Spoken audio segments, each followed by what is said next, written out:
Have you ever just dreamed of finding a place so beautiful, so magical, that it could completely change who you are? A place that could take all your worries and just let them dissolve into sunshine? Well, today, we're diving into a story that's all about that. Okay, so picture this. It is a miserable, dripping wet February afternoon in London. You're sitting in some stuffy club, feeling totally lost, and you pick up a newspaper. Tucked away in the classifieds, you see this. It's not just an ad. It's like a whisper of escape, a promise of a world that is the exact opposite of your own. I mean, it's just a few lines of text, right? But for four very different women, these words are a lifeline. The real question is, can an advertisement, can a place, really be enough to completely transform your life? So let's meet the women who decide to take a chance and answer this call. They're complete strangers to each other, but they all share one thing in common, a desperate, aching need to just get away. This really captures their parallel lives of despair, doesn't it? On one side, you've got Mrs. Wilkins, we'll call her Lottie, who's so beaten down by her solicitor husband, Mellersh, that she's literally forgotten she has pretty hair. And on the other side is Mrs. Arbuthnot, or Rose. She's deeply religious but quietly miserable, living off the money her husband makes writing scandalous books about royal affairs. She's convinced herself that the only way to find peace is to forget that happiness even exists. Now, to afford the rent on this castle, they have to advertise for companions, and they get two very, very different responses. First, there's Mrs. Fisher, a pretty stern, elderly woman who basically lives in the past, constantly talking about famous Victorian men she once knew. And then you have Lady Caroline, or Scrap, as she's called, who is so beautiful that she's completely exhausted by the constant attention from men. All she wants is to go somewhere and be invisible for a little while.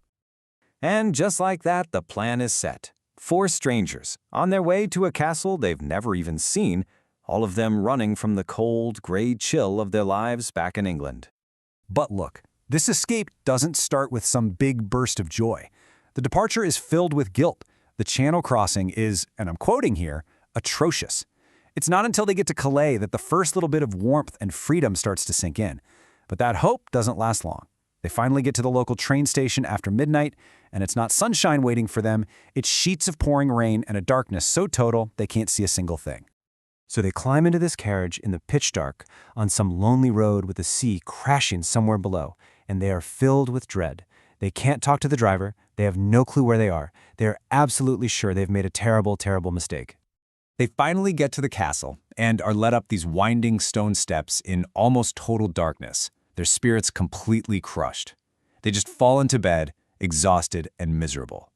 But then, morning comes. Mrs. Wilkins wakes up, runs to the window, and throws open the shutters. And just like that, everything changes. In an instant, the sun is pouring in. The sea is calm, the mountains are bathed in color, and right below her window, flowers are carpeting the grass. All the despair of the night before is just gone, washed away by the sheer, breathtaking beauty of it all.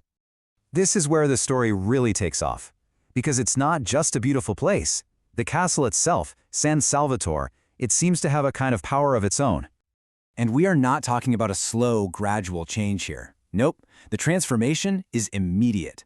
The second Mrs. Wilkins sees that view, her old self, her fear of her husband, her worries, they don't just fade, they seem to dissolve into pure light and color. And we see this happen with all of them. It's like the castle acts as a spring thaw for their frozen personalities. The rigid rules and unhappiness of their London lives just start to melt away. They start remembering who they were actually meant to be. And all that initial awkwardness and friction between these four strangers, it starts to give way to a really surprising and genuine connection. Okay, so let's look at exactly how this San Salvatore effect works on each of them, because these transformations are seriously profound. I mean, look at this. It's a total 180 for each of them. Lottie, who was so timid, becomes this joyful, insightful heart of the group. Rose, who is resigned to a passionless life, rediscovers her ability to love and to hope. The cynical Lady Caroline starts to let her guard down and realizes she actually enjoys being around these women. And even the super rigid Mrs. Fisher softens, feeling this new sensation she can only describe as burgeoning, like a dry old stick suddenly sprouting green leaves. Mrs. Wilkins asks Mrs. Arbuthnot this question early on, and the answer is just a simple, honest no, not even in the first days of falling in love. The happiness they find here is something else entirely. It's this simple harmony with the world around them that asks for nothing and expects nothing in return. You can actually see this journey in their relationships. They start out as four totally isolated people back in London. Even in the first few days at the castle, they mostly keep to themselves. But by the end of their month there, they formed a real, supportive little community. And here's the ultimate proof. This is the kicker.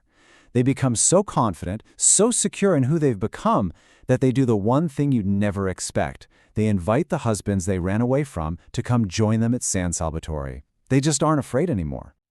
So what was the real magic here? Was it the castle? The sunshine? The flowers? Or was it something else entirely? Well, it turns out the magic of San Salvatore was that it was a space completely free from judgment and expectation. Away from their husbands, their social circles, and their dreary routines, these women were finally given permission to simply be. The beauty of the place just unlocked a potential for happiness that was already inside them all along. And that's what the Enchanted April really is. It's not just a month on the calendar or a location on a map. It's a state of mind. It's the act of giving yourself the space to rediscover who you are when nobody is watching. As one of the characters puts it perfectly near the end, the castle brings clarity. It just strips away all the noise of everyday life and helps you understand what truly matters. And it's a testament to this powerful idea that for over 100 years, this story has continued to connect with people who are also looking for their own space to change and to grow. Which really just leaves us with one final thought. Your San Salvatore doesn't have to be a medieval castle in Italy. It could be a quiet park, a weekend trip, or maybe just an hour to yourself with a good book. So, the question is, what would your San Salvatore look like? Where's the place that would give you permission to become yourself?